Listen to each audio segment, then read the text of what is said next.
Hey guys, Sarah Picaro. Today's video is going to be about the INFP and the narcissist. So let's talk about what an INFP is. If you have done any kind of Myers-Briggs personality indicator, personality test, there are letters, and those letters put you into a category, which explains your personality type. So if you have been watching my channel for any length of time, you know that I am very familiar with the narcissistic personality type. And what type of people do they attract? What does the INFP or the mediator have to do with this connection to the narcissist? So the INFP is known as kind of the mediator, and the mediator generally falls into the category of what's known as a fawning trauma response. There's all kinds of traumas, right? And when we experience trauma, we either fight, flight, free, or fun. So we fight back verbally or physically, or we can freeze up, or we flee. We want to run, just I'm done. I want to get out of here. Or there's a fawning trauma response, which is kind of like the people pleaser, the fixer, the codependent, the empath. Or if you have taken this personality type, you may connect with it being the INFP. And the INFP is introverted, they're very intuitive, they're very feeling oriented, and they're perceiving. So today we're going to get into the INFP and the narcissist, kind of how the INFP thinks, connects to their world, relates to their world, and what in the world that has to do with them being with narcissists, because that is very much the world that I was in for a long time until I began my journey and doing this inner work to healing after having been with a number of narcissists and identifying that I was the common denominator in these relationships. And I did not want to be in these kind of relationships anymore because it literally felt like my soul was getting sucked out of me. And I realized I was so dependent on it. And what is it about who I was that was attracting me as an INFP to the narcissist, to the kind of person that uses people, that uses them as a source of supply. There's that term in the industry, like there's supply that uses them and then just completely gets rid of them. And that's exactly what it feels like. It feels like you're left just completely dead on the side of the road, for lack of better terms, that they just don't care about you, that you've been used, abused, and thrown away. So the INFP, we're going to get into what the type of personality is like, what it's kind of like being in that world of being an INFP, and when you're feeling more on the introverted side, or you're feeling intuitive, you kind of pick up on people's energy, feelings, the way that they think and they perceive things, and why people who are an INFP generally stay in narcissistic relationships, and why they're attracted to narcissists in the first place. So first, we're going to go over an overview of the INFP personality type. It has to do with introversion, intuition, feeling, and perception. So it's a four-letter word that's just an abbreviation for one of the 16 personality types that is identified by the Myers-Briggs type indicator. If you're interested and curious about what you are, you can find a little test to take online. The INFP personality type is often described as this idealist or the mediator. And this often comes into play when there's an INFP parent and a narcissistic parent and children involved. That INFP parent can get involved in being the mediator between the children and the narcissist. And that can really take a toll on the relationship. They get stuck in the middle, the mediator, they're wanting just everyone to like kumbaya, be happy. Okay, let's not argue, right? They don't like confrontation. So they tend to be introverted instead of extroverted. So they don't tend to speak up and say what's on their mind. I love my mother, and I think she'd be okay with me saying this, but she was definitely an INFP, introverted, had intuition. She'll even call me to this day and say, "Hey, I've got this feeling," and then suddenly it'll happen. Like, whoa!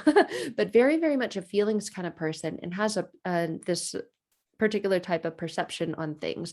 Usually it's spot on. So with people with this type of personality type, they tend to be introverted. And my mom's a gardener, so she has a shirt that says introverted but willing to discuss plants. They're idealistic, they're creative, they're driven by high values. So thankfully my mother is high, moral values, and is driven by those and has instilled some of those in me, which helped get me out of that narcissistic relationship. So the INFP is a mediator. They're introverted, they're intuitive, they're feeling, they're perceiving type of person. They also have, here's the thing, they have a strong interest in making the world a better place. So when they meet the narcissist, who's out to just kind of destroy any and everything that stands in its way of its goal, the INFP has a strong interest in making the world a better place. They connect to the inner pain and trauma that they see. They see the good in the narcissist.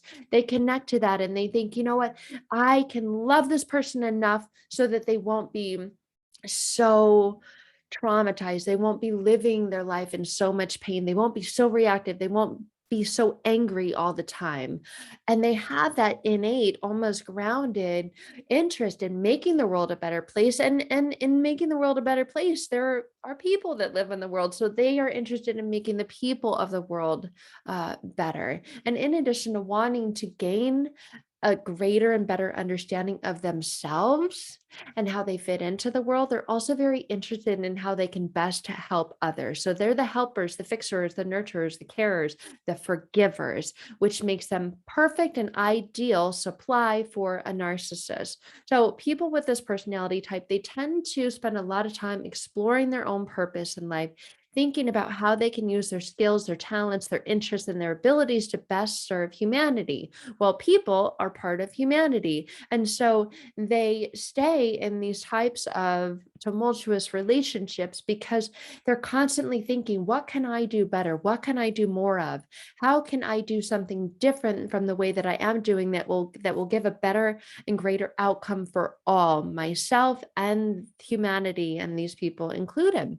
So someone with that personality type, they're not going to easily just go, screw this and just leave and give up. They have a vested interest in exploring their own purpose. And maybe my purpose is to come into this person's life and help them come out of the depths and the pains of their trauma, of their past. And maybe it's my job to help them. So, in that, they end up staying for much, much longer than they should and getting destroyed on so many levels, the mental, emotional, spiritual, financial level of this narcissist. So, if you're someone who identifies as an INFP, you may find yourself stuck in that space until you make the choice to do hard things and understand that pulling away from that or pulling out of that is not a sign that you're a failure. And oftentimes it can feel like, well, I already have enough failures because I can't fix everyone and I can't fix humanity. It's broken.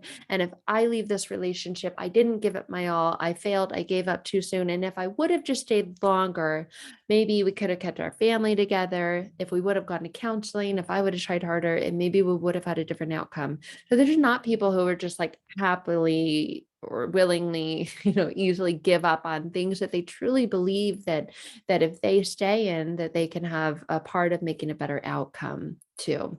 So INFP characteristics, people who identify or relate as an INFP, they tend to be introverted, they tend to be quiet, they tend to be reserved.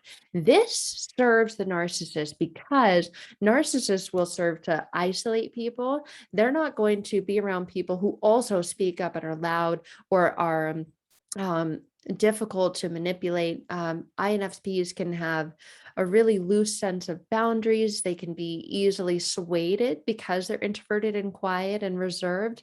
They're not going to speak up and say, hey, whoa, what was that? That's absolutely not okay. They're going to question it and think about it. And narcissists thrive on that because when they can get you to question, this is called gaslighting. They get you to question your reality and make you think that what actually occurred and happened didn't. And so an INFP will question, will kind of go internal and go inside and spend some time there. And that's exactly where the narcissist wants their victims or these people so that they can use and abuse them. So being in social situations tend to drain an INFP's energy, and they prefer interacting with a select group of close friends. So that's another benefit to the narcissist, is because then INFP is not going to go out and tell everyone about what's going on. They're going to keep it in, keep it to themselves, and it's just going to stew and mess with their mind. And they're going to constantly be thinking and wondering, why did he say this? What could I have done differently? What did they mean when they said this? And pardon me if I'm using he, I think it's because I'm a female, but this is not a gender related thing. And when you go out into social situations, they will an INFP will start to question, will start to feel a sense of overwhelm. They start to feel all of this energy from other people, and it can be too much. So they prefer interacting with a close knit, smaller group of friends, and in that will kind of be the quiet person in there. They like to be alone. It's not to mean that that should be confused with shyness. Being alone doesn't necessarily mean that you're shy, but a narcissist will thrive on that because then they're not getting check-ins with other people of, hey, this is what this person did. What do you, and having the other person say, wait a minute, what? That's absolutely not okay. And so they're left kind of mulling it over in their own minds. What this means is that an INFP gains energy from spending time alone. So when they gain energy from spending time alone, but if the narcissist is isolated, the INFP, so that they are alone all the time, they're cut off from friends or cut off from family, then the thoughts that are going through the INFP's mind are, is the narcissist right? Am I wrong? And if they get their energy from spending that time alone, but that alone time becomes just conglomerated in a mix of the replaying the last argument that you had with this person and what I said and what they said and what did they mean by that, and maybe they're right, and all kinds of questioning, uh, then the narcissist is able to easily sink their claws on this person.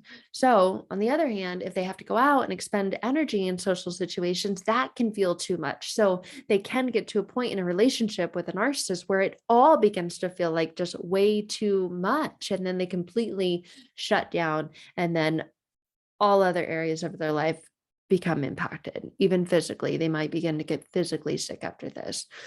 Because INFPs rely on intuition and are far more focused on like this bigger picture, they see this big picture rather than kind of zooming in and seeing these details. It's really, really easy for them, unfortunately, to miss or dismiss red flags in the beginning of a relationship with a narcissist because they're seeing this bigger picture. Once we get over this, then everything's going to be great. We are going to have that happy family. They're going to hold on to that hope in the bigger picture that I'm going to get what I want. And this narcissist has told me that to get what I want, they're the key. They're like the knight in shining armor, and they're gonna trolley off on this horse, and we're gonna live happily ever after.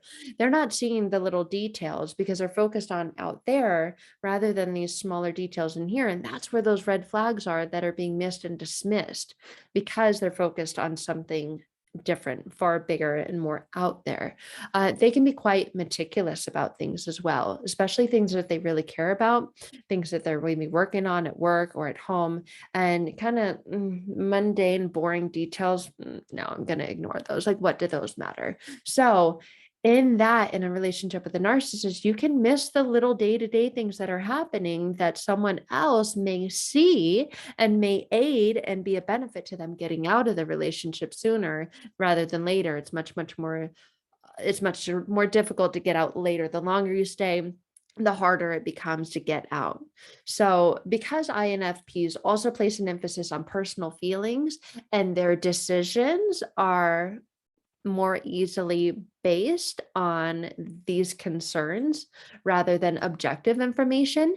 And when they are in a relationship with a narcissist, an INFP can tell, someone, a close family member or friend, what's going on. And they can have all of the things that are happening in front of them and say, yeah, but they say they love me. But I love them. So they can have all of the bad or negative things that have happened and there's all of this objective information, but because they place more emphasis on personal feelings, their decisions are more influenced by those concerns. But I love them. And that will kind of tip the scale, so to speak, in their decision to stay because they're going more based off emotions and feelings rather than the subjective information. Well, I know you say you love them, but someone who loves you wouldn't do this, and this. And they make the decision based more so on the feelings and their emotions. So when it comes to making decisions, like whether to leave the narcissistic relationship or what it will be like if they do, INFPs like to keep their options open. So a lot of times their language is, yeah, but, or, well, what if? And they often delay making important decisions like leaving the narcissist in case something about the situation changes. So they hold on to hope. Oh, I hope they're going to change. They say they're going to change. They promise that we'll go to counseling, or they promise they would stop doing this thing that they always do. And every time they do it, we end up in a fight. They said they would stop cheating on me. They said that we could work on it. They hold on to that hope, and they like to keep their options open. So they'll delay making important decisions. Well, leaving a narcissist is a very important decision, a life-changing decision, and they will delay. They will kind of kick the can down the road. I'll decide if I want to leave after our vacation. You know what? We've got this incredible vacation coming up, and I really want to go. We've already put our deposit down, so I'll just decide after that. We'll see how the vacation goes, and then vacation ruined, of course, because the narcissist loves to ruin special occasions. And when the decisions are made from the INFP, they're usually based on personal values rather than logic. Logically, they know, and everyone else knows, they should have left a long time ago, but they'll make the decision based on personal values. This is what happened in my case. It was like the values and the moral line was crossed when I started seeing how my daughter would be impacted if I stayed any longer. It still didn't happen overnight, the decision to leave, but that's definitely something that helped. So INFPs have lots of strengths, and we're going to go over those. And then I don't even like this word because it's just traits, but it can be classified as weaknesses. So strengths, but these can also be weaknesses in the arms of a narcissistic person or relationship. They're loyal and devoted. That can be a strength. It can also be a weakness when you're in a relationship with a narcissist. They're loyal and devoted. That's not a person you want to be loyal or devoted to, because they are not loyal and devoted to you. They are only loyal and devoted to using and abusing the people who are with them. But that is the strength of an INFP, and it can be used and is used against them in the arms and hands of a narcissist.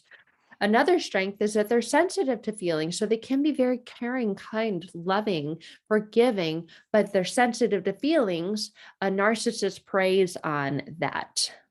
So another strength is that they work well alone, so they don't need, a lot of support and stuff. They can get a lot done on their own, but the narcissist will prey on that and get them to think that what they're doing is not enough and doesn't measure up. And so it's always keeping them down here, and the narcissist up here. And then they feel like, oh, I need to do more to get up here. Well, you're never, ever, ever going to get to that level where you're here or up here with the narcissist. And if they feel like you are starting to creep closer to that, they're going to do something to, again, tip the scales in their favor. Another strength of an INFP is that they value close relationships. Well, that can be a weakness as well in the arms of a narcissist, because it's a close relationship, especially if it's a personal relationship, like a marriage, or, you've been in a long-term relationship or a committed relationship with them. Maybe you've got children together, whatever it is. They value those close relationships, so they're not willing to easily let them go. And so, yes, that's a strength, but in the arms of a narcissist, it can be used to it can be a weakness, because it makes it more difficult for them to leave. And because another strength they have is that they're really, really good at seeing the bigger picture. They see all these, well, what ifs, and that can be a detriment to them, because then they're missing all of the bad and negative things that are happening right here because they're looking out there. And they're also caring and interested in others. Again, a strength, but not in the hands of a narcissist, because they care so much. They think that if they stay longer, they can do more, and they can fix or change or stop this person from treating them the way that they are being treated. So some more, weaknesses that we talked about earlier, they can tend to overlook details. And if they did look at the details, they'd probably go, holy crap. What am I doing in this relationship? There are way more reds than there are greens. Time to go.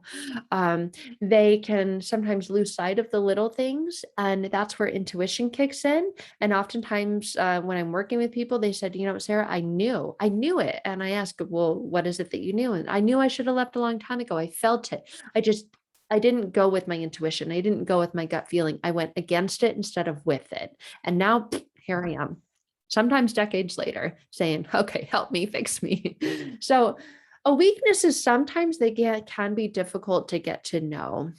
And here's another thing, they tend to take everything personally. The problem with that is when you tend to take everything personally, you stew on it. And this begins to be thinking and reflecting and keeping your mind stuck in the past. Well, what could I have done differently? What did they mean when they said that? And then that doesn't leave you feeling really good because you're holding on to all of these negativities instead of being able to let go and move forward, and it muddles up your thinking. So instead of having clear, concise, crisp thinking, it's like the thinking of your mind is like muddy water. And because they can be overly idealistic, they tend to think, well, no, it's okay. And, you know, they say they're going to change and I want them to change. So I think we can work this out. So that can be a weakness of an INFP. So there's a lot of things that can be going on when you're an INFP and you're in a relationship with a narcissist. Because INFPs are idealists, they tend to have high expectations. They might hold on to this idealized image in their mind of this perfect partner. And that can be a really difficult role for any individual to fill, like big shoes to fill, because they care so deeply about other people. But they are introverts, so they're difficult to get to know because they don't really like to open up. Like I said, a lot of the stuff goes on in their mind, and then they can get into these deep, dark rabbit holes of thinking. And the narcissist likes when they're there because then they're not up here and clear and crisp and seeing, okay, this is what's actually going on.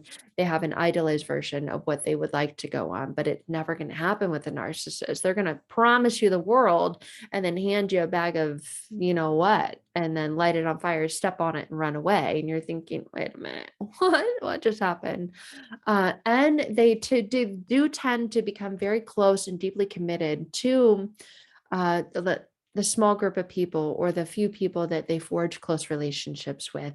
And in that, it can be embarrassing to tell those people what's actually going on in your relationship with the narcissist. So you tend to keep it to yourself, you reserve it, you push it down, the feelings that having, you push down, you don't want them to come up. I mean, gosh, I don't want anyone to know what's actually going on. So when they say, how are you? Oh yeah, everything's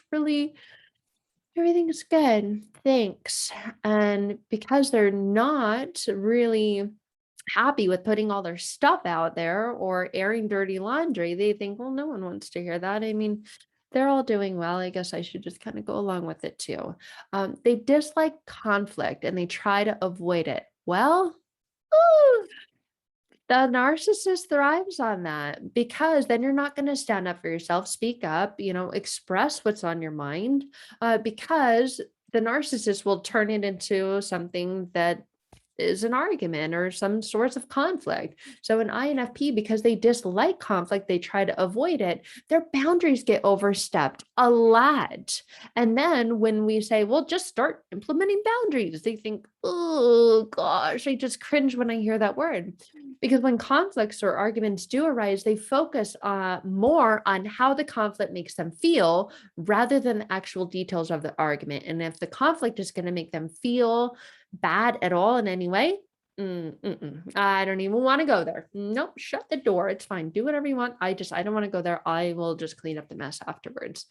So during arguments, an INFP can seem to be overly emotional. I've got a lot of people I work with that are labeled overly sensitive or too sensitive or hypersensitive or even irrational. They feel like, oh, you're crazy, right? They can be good mediators in the right sense, but that's not a place that you want to be stuck, but they can be really, really good at helping other people. So many people that I work with tell me that, Sarah, I'm incredible at helping other people. I just can't seem to help myself because in their own personal conflict, they find it really difficult to identify and express their own feelings, but they're great listeners and they can help other people. They just think, I just don't know why I can't seem to help myself. Like if I were to give myself the same advice that I give other people, it doesn't work the same, but it works phenomenally well when I share and give that advice to other people.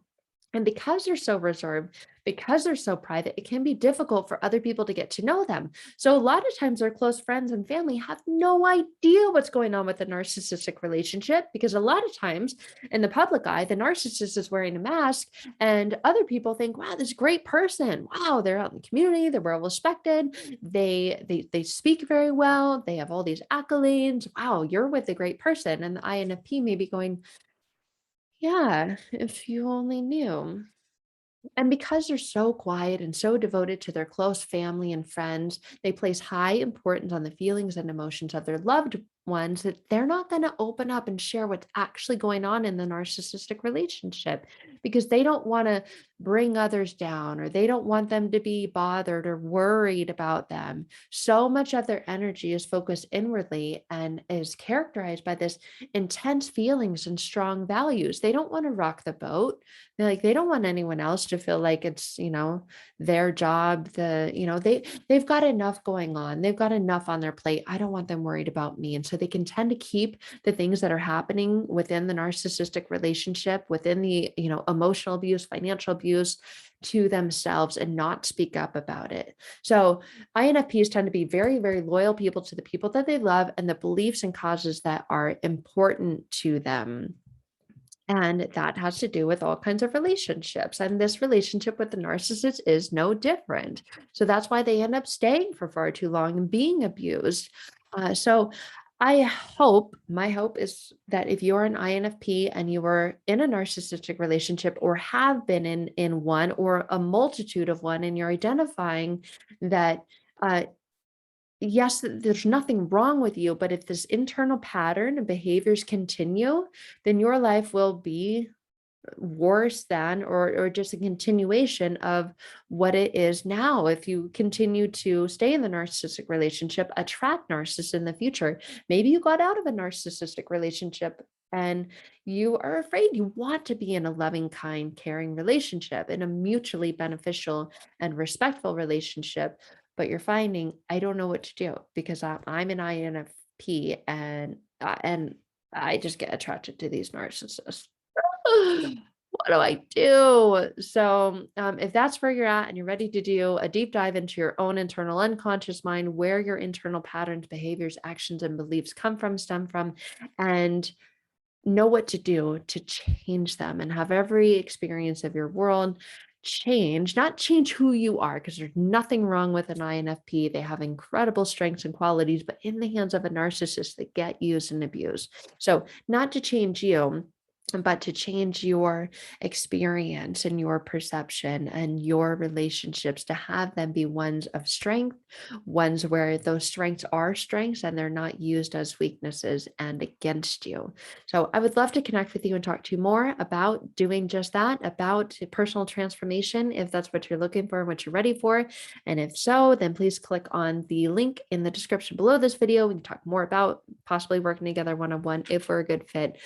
In the meantime, I hope you have found this video on INFPs and the narcissist beneficial and helpful to you wherever you're at on your journey to healing. Thank you guys. Stay safe and be well.